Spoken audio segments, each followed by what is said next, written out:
माता दी दोस्तों, आपका एक बार फिर से स्वागत है रेखा गोगिया व्लॉग में। चैत्र मास चल रहा है और चैत्र मास में नवरात्रे शुरू होने वाले हैं। तो आज हम इस वीडियो में जानेंगे कि चैत्र मास के नवरात्रे कब से शुरू हो रहे हैं और माता इस बार कौन सी सवारी पर आ रही हैं और कलश स्थापना का मुहूर्त क्या है। तो ये सब हम इस वीडियो में जानेंगे। बने रहें मेरे साथ इस वीडियो में। और अगर आपने अभी तक मेरे चैनल को लाइक, कमेंट और सब्सक्राइब नहीं किया तो वो भी कर दें। तो चलिए माता का नाम लेकर शुरुआत करते हैं कि इस बार नवरात्रे, चैत्र नवरात्रे कब से शुरू हैं। चैत्र नवरात्रे 9 अप्रैल से शुरू हो रहे हैं, जिसका समापन 17 अप्रैल को होगा। इस दौरान माँ दुर्गा के 9 स्वरूपों की विधि विधान से पूजा की जाएगी। इन 9 दिनों में माँ जगदम्बे की विधि विधान से पूजा अर्चना करने से विशेष फलों की प्राप्ति होती है। और इस बार दुर्गा की सवारी अनहोनी की ओर इशारा कर रही है, क्योंकि इस बार माँ दुर्गा किस पर सवार होकर आ रही है। माँ दुर्गा घोड़े पर सवार होकर माता रानी का धरती पर आगमन शुभ नहीं माना जा रहा है। इससे कई गंभीर परिणाम देखने को ही मिलेंगे। वैसे तो माता शेरा वाली माता है, लेकिन नवरात्रों में आते समय उनकी सवारी बदल जाती है। माँ जगदम्बे की सवारी नवरात्रों के प्रारंभ होने वाले दिन पर निर्भर करती है। नवरात्रि का आरंभ जिस दिन होता है उस दिन के आधार पर उनकी सवारी तय होती है। ठीक उसी प्रकार से वह जिस दिन विदा होती हैं उस दिन के आधार पर प्रस्थान की सवारी तय होती है। साल 9 अप्रैल दिन मंगलवार को चैत्र नवरात्रि का प्रारंभ हो जाएगा। इस दिन के आधार पर इस साल माँ दुर्गा घोड़े पर सवार होकर पृथ्वी पर आएगी। घोड़े को युद्ध का प्रतीक माना जाता है।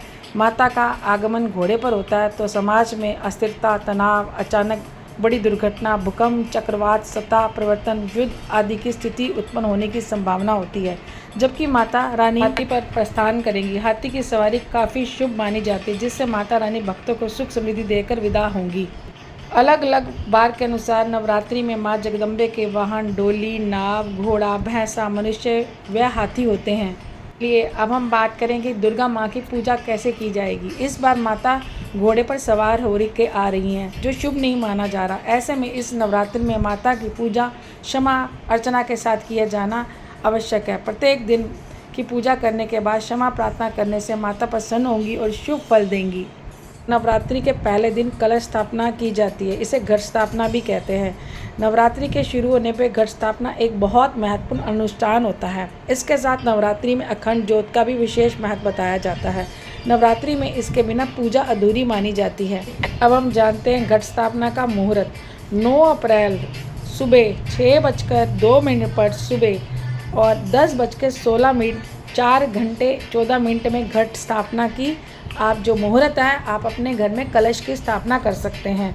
और इसका अभिजीत मुहूर्त है 11:57 दोपहर को और 12:48 यानी कि 51 मिनट का आपके पास फिर समय है, जब आप ये घट स्थापना या कलश स्थापना का आप स्थापना कर सकते हैं। पहले दिन शैलपुत्री का जिस दिन पूजा होती है उस दिन घट स्थापना होती है पहले दिन।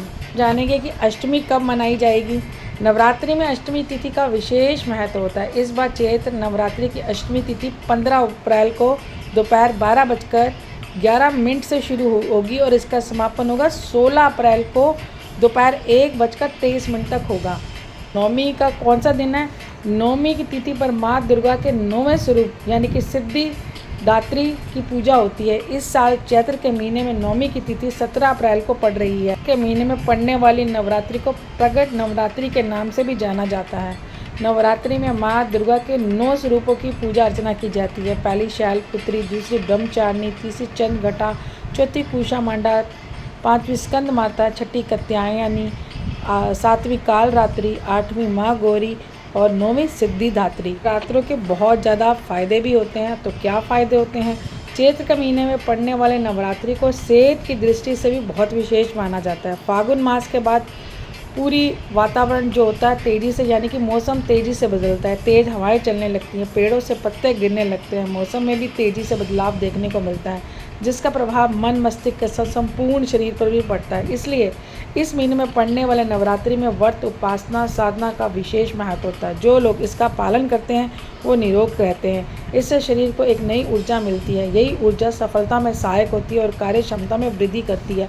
यानी कि जो आटा वगैरह हम गेहूँ खाते हैं वो चेंज होता है। अगर हम नवरात्रे में फल फ्रूट और या फलों के जैसे कुट्टू का सिंघाड़े का आटा खाते हैं तो उससे ये चेंज होता है, क्योंकि ये मौसम चेंज होता है और इसमें बहुत सारी बीमारियां लगने का खतरा होता है। इसलिए इस मौसम में नवरात्रे रखे जाते हैं जब मौसम बदलता है। चैत्र महीना हिंदू नववर्ष का पहला महीना है, इसलिए इसे शुभ माना जाता है।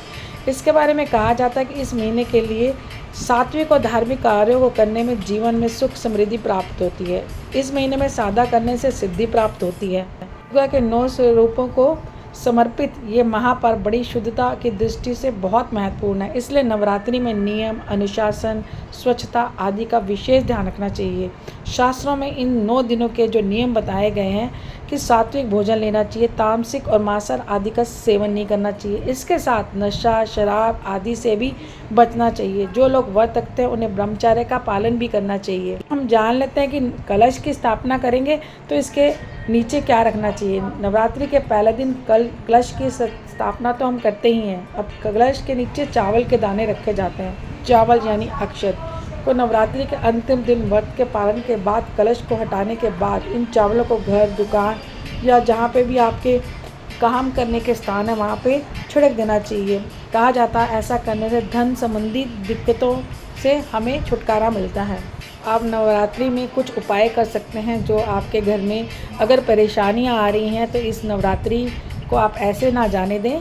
तो आपको क्या करना है, नवरात्रि में माँ दुर्गा को लौंग का एक जोड़ा चढ़ाना बहुत ही शुभदायी माना जाता है। इसके साथ ही नवरात्रि में एक पीले कपड़े में 5 इलायची जो आप चाय में डालते हैं इलायची तथा 5 सुपारी के साथ लौंग का एक जोड़ा रख दें और इसे माँ दुर्गा को भक्ति भाव के साथ जो भी आपकी मनोकामना है उसके साथ अर्पित कर दें। और अगले दिन सुबह स्नान करने के बाद इसे कपड़े सहित अपने तिजोरी में रख लें। ऐसा करने से धन की वृद्धि होती है। माँ से अपनी प्रार्थना कीजिए, कभी भी खाली नहीं जाएगी। जरूर कीजिए ये उपाय। कुछ लोग कहते हैं कि नवरात्रि के बाद जो हम कलश तथा नारियल रखते हैं उसका क्या करना चाहिए।